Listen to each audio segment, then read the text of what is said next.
sejak kebangkitannya, ulama bersama pengikut-pengikutnya istiqomah dan setia jaga akidah dan sunnah Rasulnya.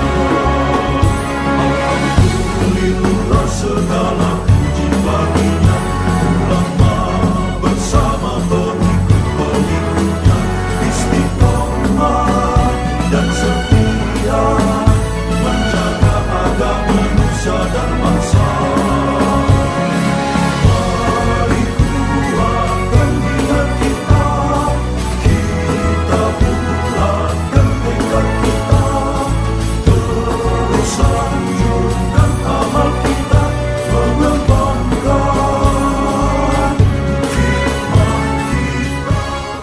Bismillahirrahmanirrahim.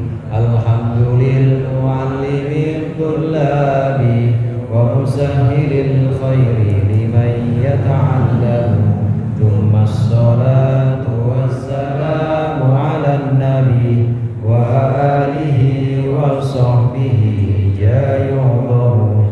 Ya Rabbana kaffir anna dhunubana wa walidina wa liman huwa muslimu. Nad'uka Allahumma ilman nafi'an min yawmina ilal hisabi yaqumu. Amin amin amin wa ya fattahu. Amin amin amin wa ya alimu. Alhamdulillahil awwalil akhir al-batinil zahir, wassalatu wassalamu ala sayyidina Muhammadin at-tahiril fakhir wa ala alihi wa ashabihi dhawil ula wal mafakhir. Amma ba'd, fa inna asdaqal hadithi kitabullah wa khairul hadi hadi Muhammadin sallallahu alaihi wasallam, wa syarrul umuri muhdatsatuha wa kullu muhdatsatin bid'ah wa kullu bid'atin dhalalah. Segenap jamaah Masjid Al-Abror, para ustaz, para hujjaj, para sesepuh, orang tua dan hadirin sekalian yang dirahmati oleh Allah. Alhamdulillah malam hari ini kita berkumpul kembali melanjutkan pengajian rutin kita, mengaji kitab tafsir Jalalain. Mudah-mudahan hadirnya kita di sini mendapat ridha Allah dan apa yang akan kita pelajari menjadi ilmu yang bermanfaat dunia akhirat. Amin ya rabbal alamin. Pembahasan kita terakhir kemarin sampai surat As-Saffat ayat 142. Surat As-Saffat ayat 142 ini menyinggung sedikit tentang diutusnya Nabi Yunus alaihissalam. Nabi Yunus alaihissalam, sedikit kita ulangi, ini Allah utus kepada satu kaum, namanya kaum Ninawa, ada di Mosul, Irak sekarang. Kaum Ninawa ini satu kaum yang memang punya kebiasaan, ya bisa dibilang ini kebiasaannya kebiasaan baik, walaupun memang ada juga kekeliruan dalam kaum Ninawa ini, tapi juga ada kebiasaan baik. Kekeliruannya itu adalah menyembah selain Allah, jadi menyekutukan Allah, kekeliruannya. Nah, kebaikannya itu adalah satu kaum Ninawa ini satu kaum yang andai ada orang melakukan kebohongan dengan terang-terangan, maka itu pasti mereka bunuh. Bohongnya terang-terangan pasti mereka bunuh. Tapi kalau nggak terang-terangan, enggak.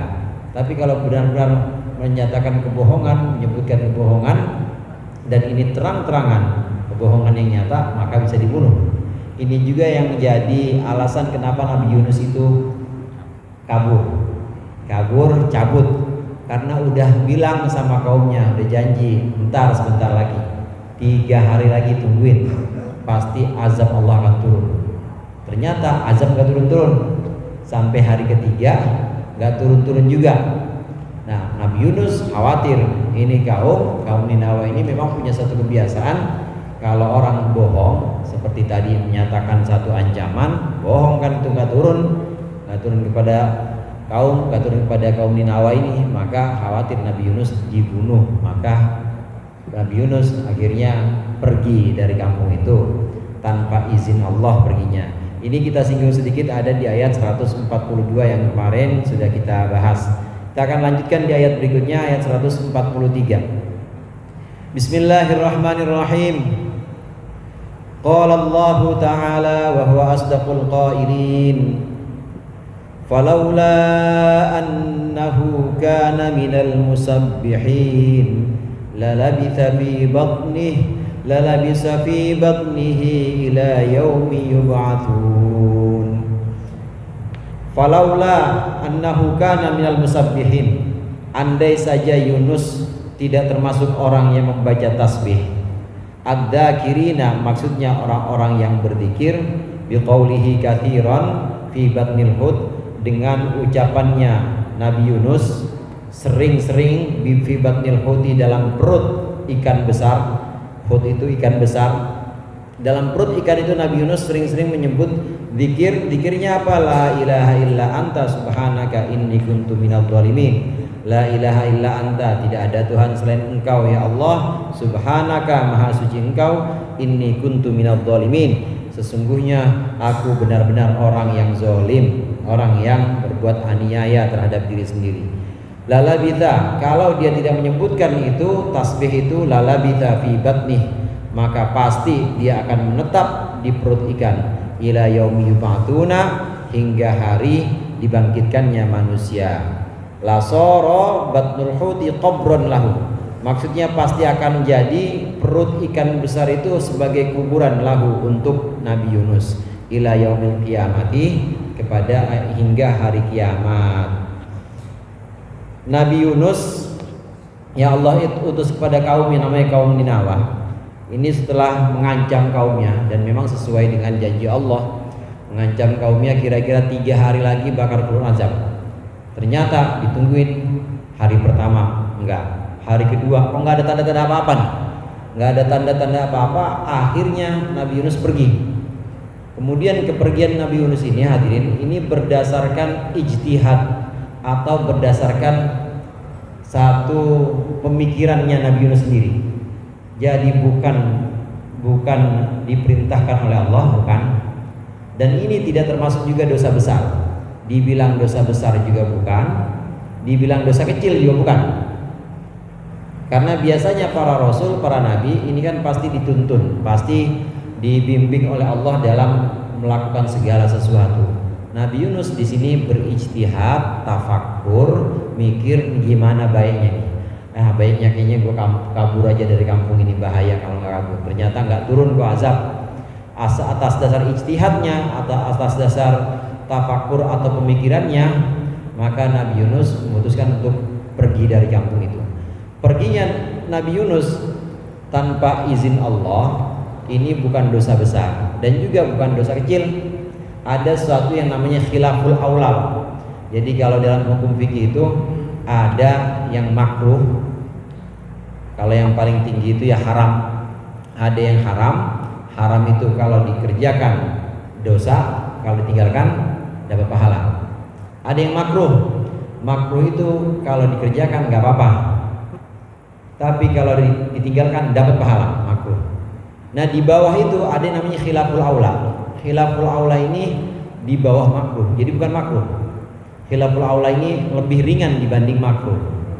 Nah demikian juga ijtihad, satu pemikiran Nabi Yunus yang menghasilkan satu kesimpulan bahwa sebaiknya saya pergi padahal Allah belum perintahkan buat pergi. Ini adalah sebuah ijtihad dan ini tidak termasuk dosa kecil ya bukan, dosa besar bukan, tapi namanya khilaful aula. Artinya khilaful aula itu kurang elok atau kurang baik.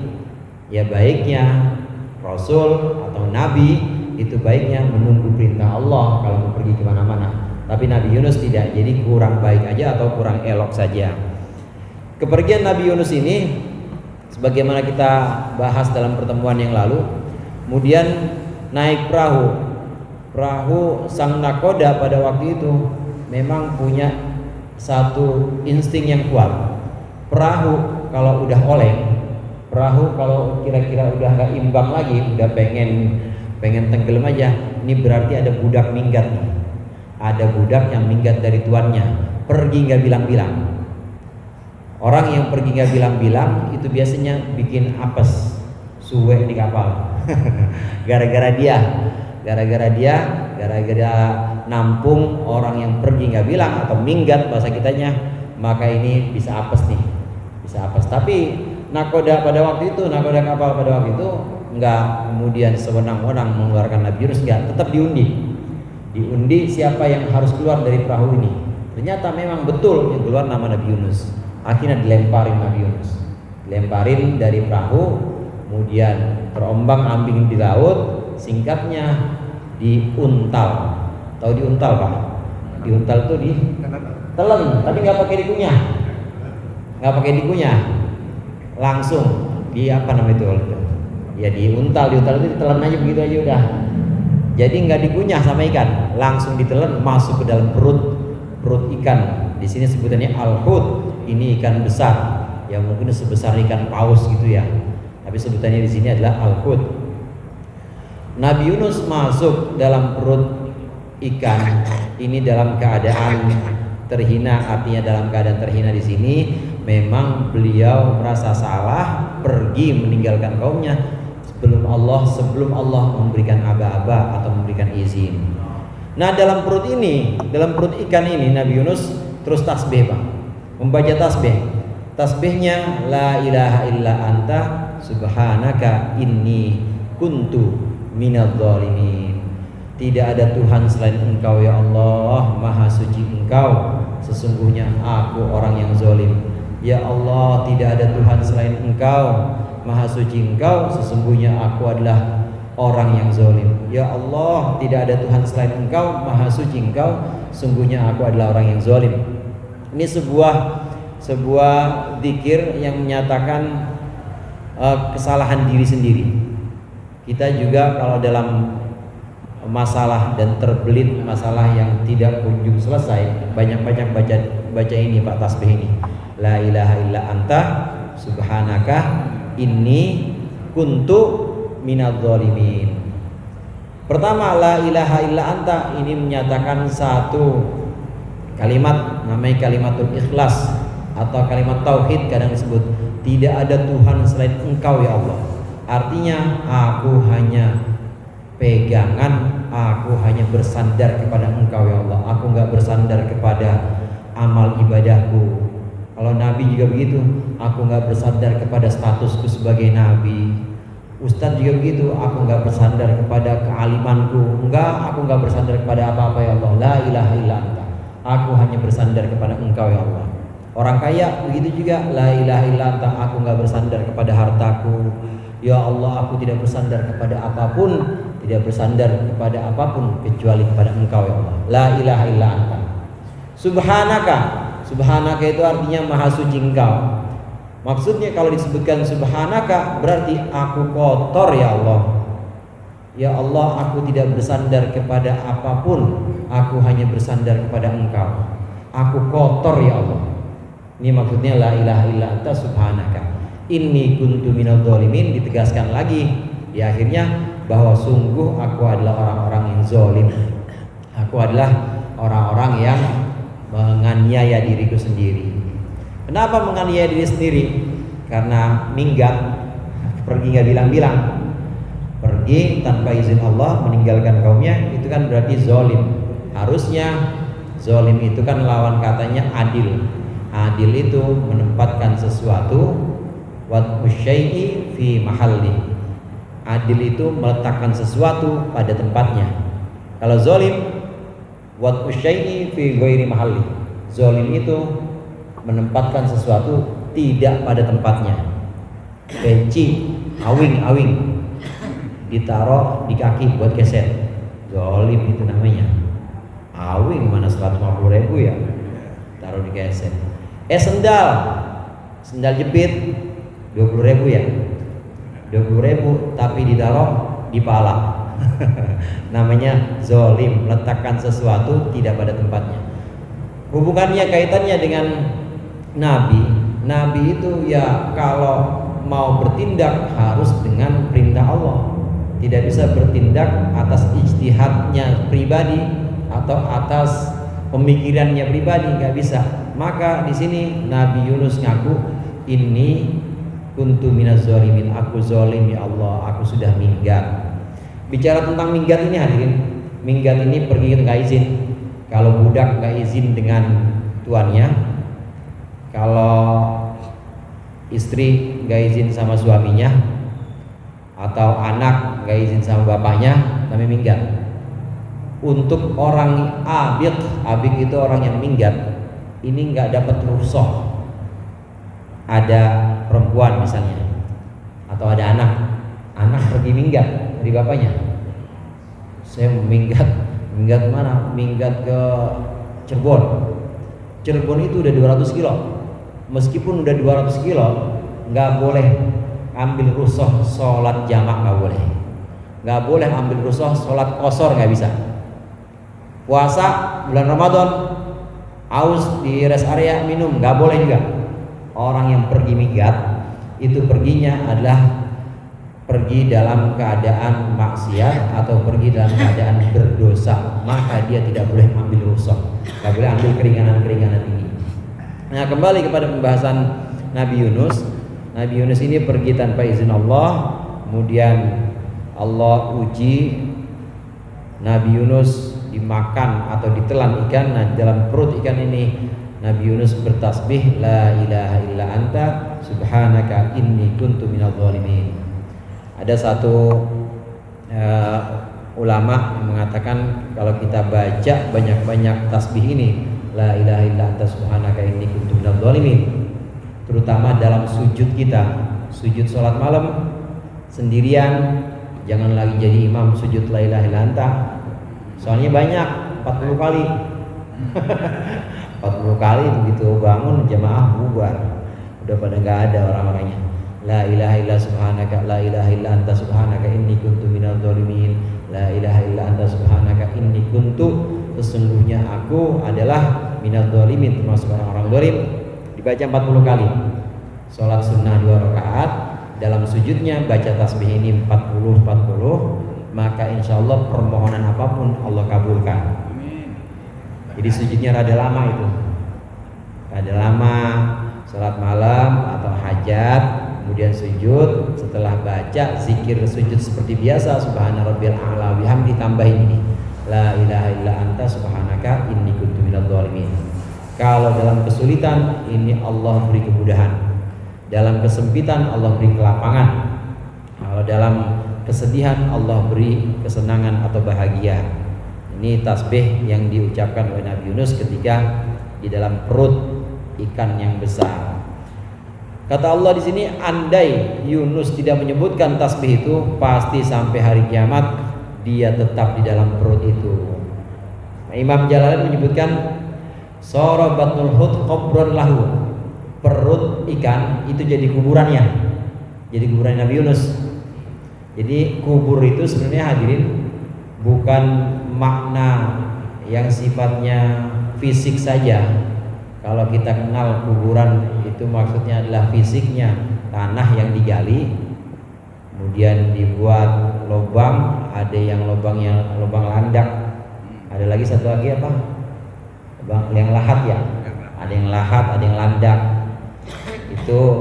Itu fisik. Tapi kubur itu juga bisa punya makna non fisik.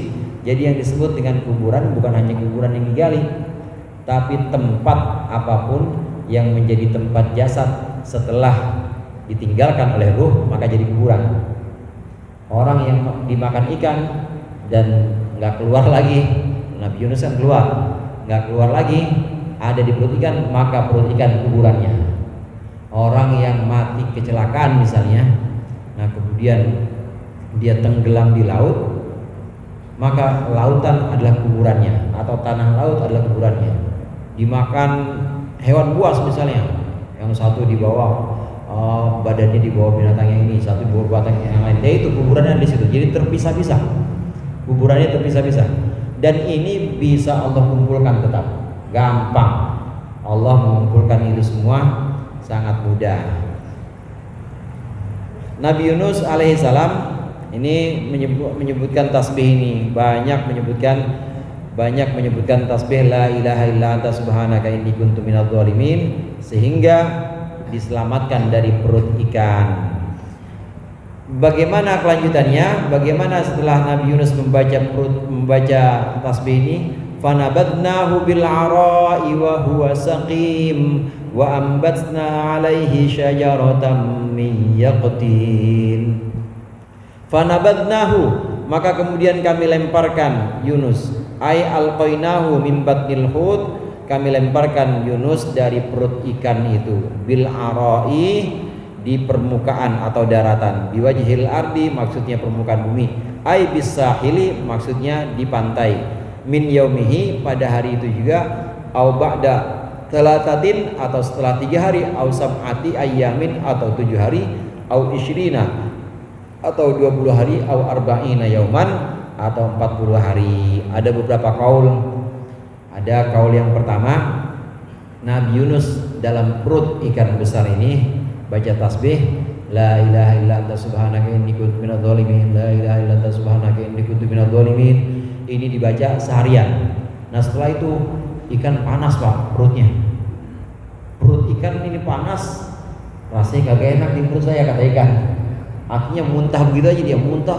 Wah, muntah mental Nabi Yunus seharian. Ada kaul yang mengatakan bukan sehari tapi 3 hari.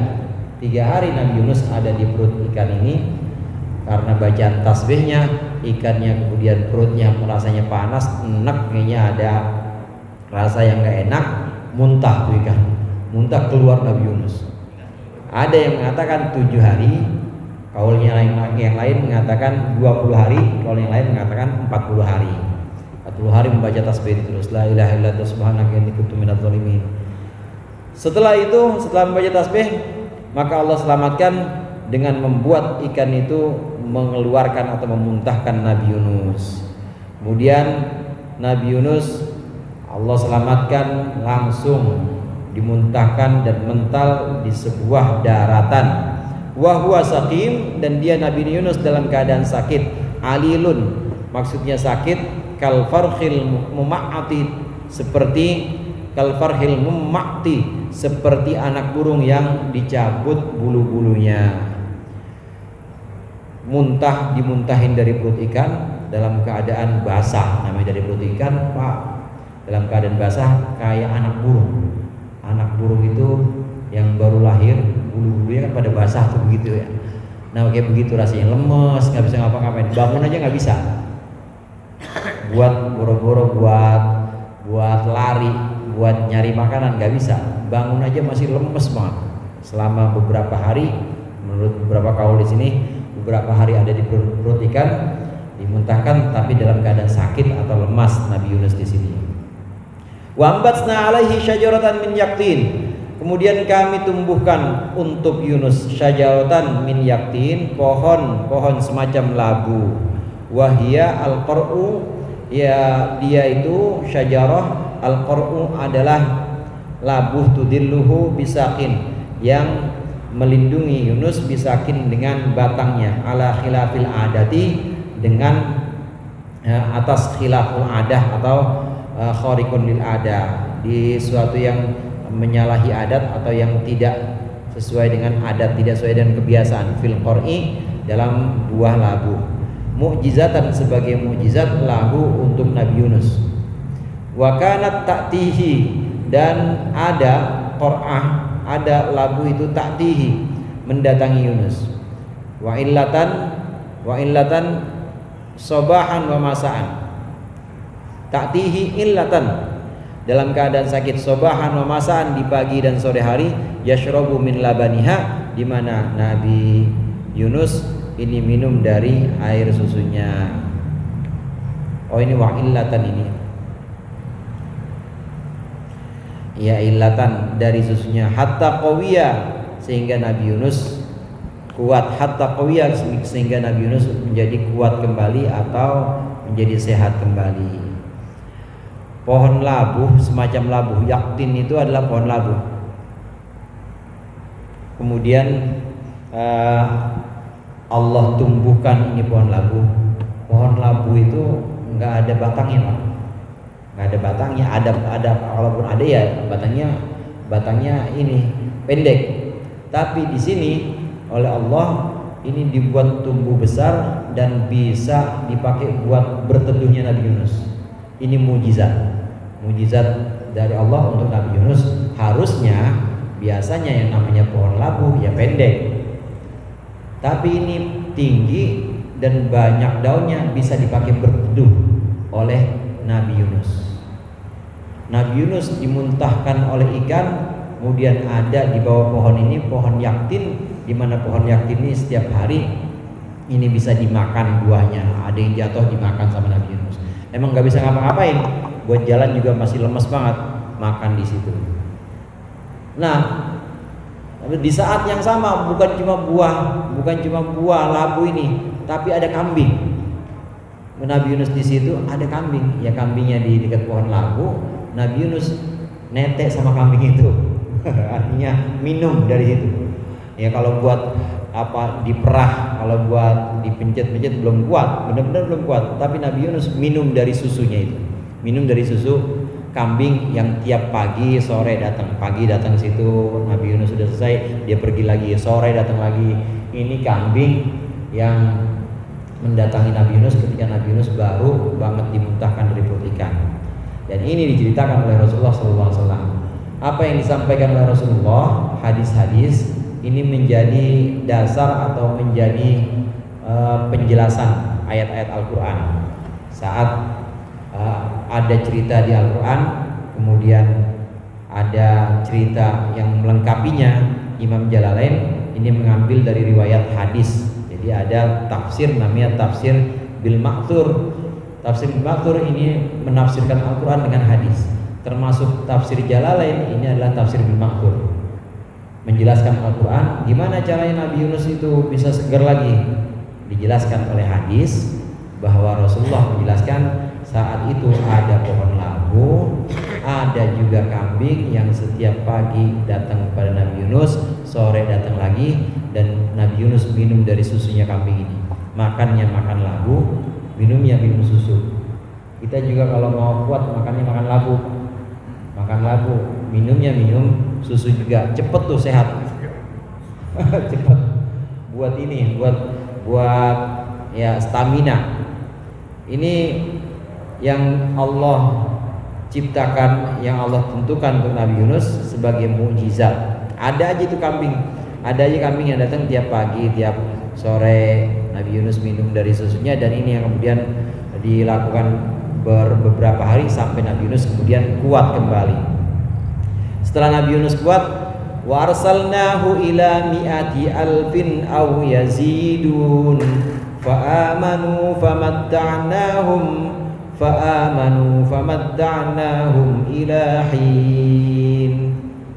Wa arsalnahu, dan kami utus Yunus.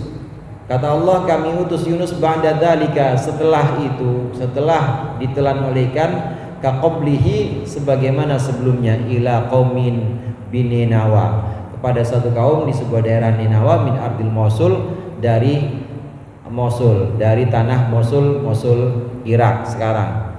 Kami utus Yunus ila mi'ati alfin, pada 100.000 orang. Au bal yazidun, bahkan lebih, isyrina au talatina au sab'ina alfan, yaitu 20.000 atau 30.000 atau 70.000 orang Ninawa, kaum Ninawa itu. Fa'amanu, maka beriman kaum Ninawa inda mu'ayanatil azab, ketika jelasnya azab, al-mau'udina bihi, yang dijanjikan dengannya. Famatta'nahum, maka kemudian kami berikan kenikmatan kepada kaum Ninawa, ay abqainahum, kami kekalkan mereka, mumatta'ina, diberikan kenikmatan, bimalihim, dengan harta mereka, ilahinin, hingga batas waktu, ay tanqadi ajaluhum fihi, yaitu waktu di mana habis ajaluhum, ajal mereka, fihi, di dalam waktu. Ini satu-satunya kaum yang ketika azab sudah dekat istighfar, dibandingkan dengan kaum-kaum sebelumnya. Kaumnya Nabi Soleh namanya kaum Samud, kaumnya Nabi Ad, kaumnya Nabi Hud namanya kaum Ad. Ini ketika ada tanda-tanda azab, tetap aja dia dablek, nggak mau istighfar. Akhirnya benar-benar habis. Benar-benar itu Allah binasakan kaum Ad, kaumnya Nabi Hud. Ini kaum Ad, ini pada di rumahnya masing-masing, tengkurap semuanya. Awalnya badannya ini pada pucat kuning, habis kuning merah, habis merah pada hitam semuanya, mati semuanya. Wahum khamidun, mati semuanya, ada di rumahnya masing-masing mati. Karena ketika sudah tahu ada tanda-tanda azab, meninggal istighfar. Kaumnya Nabi Soleh, kaum Tsamud begitu juga. Fir'aun begitu juga. Udah ketahuan beberapa kali siksa Allah atau azab itu turun di tanah Mesir. Ada wabah belalang. Wabah belalang sama Nabi Musa didoain supaya pergi belalangnya, pergi pakai tongkatnya Nabi Musa. Belalang itu kalau Nabi Musa minta sama Allah, belalang begini doang pakai tongkatnya, ikut ke laut, ikut ke laut. Kita, ayo sono, tahu tongkatnya di mana sekarang? Kodok juga begitu. Kodok, Firaun dikasih kodok, Mesir waktu itu dikasih kodok, kemana-mana, ada di mana-mana kodoknya. Begitu buka lemari ada kodok, buka laci nih ada kodok juga, di mana-mana. Pengen pakai baju, di dalamnya ada kodok juga. Wabah kodok, kemudian belalang, darah juga begitu. Darah, semua air yang ada di Mesir darah semuanya. Kalau buat Fir'aun dan pengikutnya, pengen minum ada gelas misalnya, ini kalau buat kaumnya Fir'aun semuanya pasti isinya darah. Teko, pengen gini lah keluarnya darah ini. Begitu dibuka bener darah semuanya. Ngambil dari sumur darah, nggak ada yang bisa diminum. Diminta doa, kepada Nabi Musa doain, minta sama Allah supaya hilangkan azab ini, dihilangin. Udah ada tanda-tanda begitu, nggak mau tobat juga. Itu Fir'aun sampai 9 ada darah, kemudian kodok, kemudian belalang. Ini semuanya tanda-tanda udah mendekati azab. Ini teguran-teguran tapi nggak iman. Kaum Fir'aun dan kaumnya, kemudian kaum Tsamud, kaum Ad, ini nggak mau istighfar, nggak mau mohon ampun kepada Allah. Beda sama kaumnya Nabi Yunus. Kaumnya Nabi Yunus, saudara, begitu 3 hari kayaknya nggak turun azab nih, kayaknya nggak turun siksa nih, kata Nabi Yunus. Kayaknya nggak jadi nih, nggak jadi diazab nih kamu, pergi Sebab kalau nggak pergi, tadi yang di awal saya sampaikan, kaum Ninawa ini punya kebiasaan, orang yang janji bohong, janji katanya ada azab padahal nggak turun, harus dibunuh. Nah, Nabi Yunus udah kadung takut, ini gue udah bilang ada azab cuma nggak turun, pergi. Itu pergi, saudara. Kenapa Nabi Yunus memutuskan untuk pergi dan nggak kembali lagi? Saat mau naik kapal, mau naik perahu, ini sambil ngelihat kampungnya, kok kagak turun tuh azab. Ini mah bener nih, kalau gue balik pasti dibunuh. Nggak ada, udah terusin aja naik perahu, terusin Nabi Yunus. Karena memang nggak ada tanda-tanda itu. Kenapa bisa tidak turun tanda-tanda azab? Kenapa tidak turun azab kepada kaum Ninawa atau kaum Nabi Yunus? Karena ketika menjelang turun sudah mulai ada angin kencang, sudah mulai ada mendung yang pekat. Jadi mereka melihat dari rumahnya itu ada mendung yang pekat. Ini langsung orang-orang yang tua-tua terutamanya, orang-orang tua ini langsung pada sadar, ayo minta ampun. Ini benar nih apa yang dibilang Yunus. Dan biasanya memang kalau di rumahnya Yunus nggak ada dia, berarti emang benar dia tahu. Jadi satu sisi kaumnya ini melihat bahwa Yunus nggak ada, berarti bakal turun ini azab, makanya buru-buru minta ampun kepada Allah. Tapi sisi lain Nabi Yunus melihat kayaknya nggak turun. Nah, orang-orang tuanya di kaum Ninawa ini, orang-orang tuanya ini kemudian bilang dan kasih pesan kepada orang banyak bahwa ayo minta ampun. Benar apa yang disampaikan oleh Yunus ini benar. Ayo minta ampun kepada Allah, mohon ampun. Kemudian semua yang punya salah minta maaf, minta kesalahan-kesalahan yang hubungannya hablum minan nas, minta maaf samanya. Orang tua sama anak, istri sama suami pada minta maaf semuanya. Kalau ada yang dirugikan yaitu berupa harta, dikembaliin semuanya.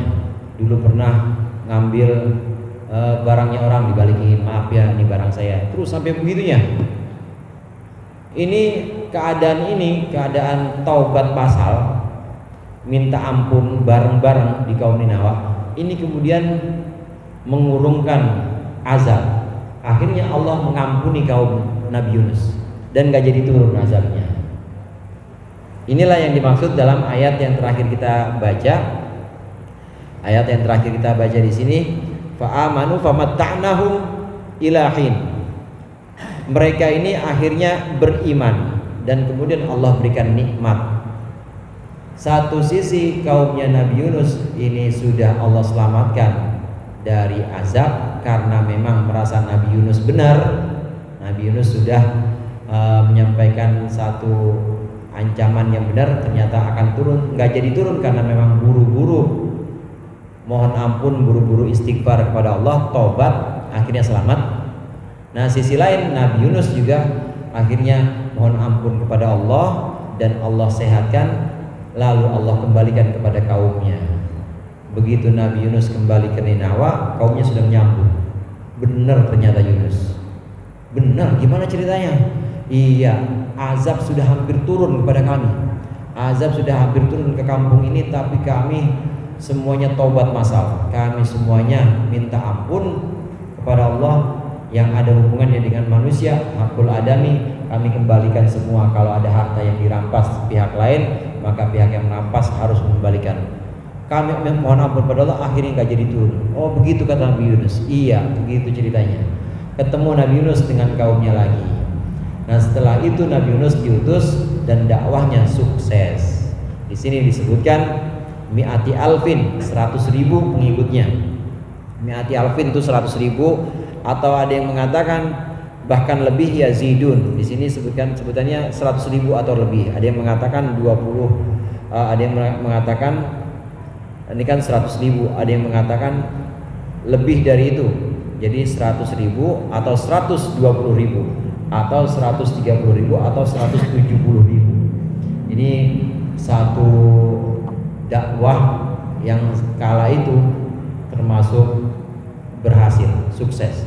Jarang-jarang Nabi Bani Israel yang pengikutnya itu sangat banyak dan dakwah dalam keadaan tenang. Artinya nggak diburu atau nggak diuber bersama kaumnya.